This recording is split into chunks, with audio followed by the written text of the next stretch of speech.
komisijos atstovai labai, sakyčiau, gerai reagavo į mūsų visuomeninio transporto idėjas, nes matosi, kad jiems tai irgi prioritetas.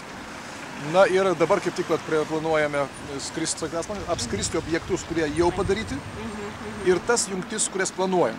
Nes iš oro labai gerai matosi. Vienas dalykas ant žemėlapio, kitas dalykas, kada tu matai iš viršaus.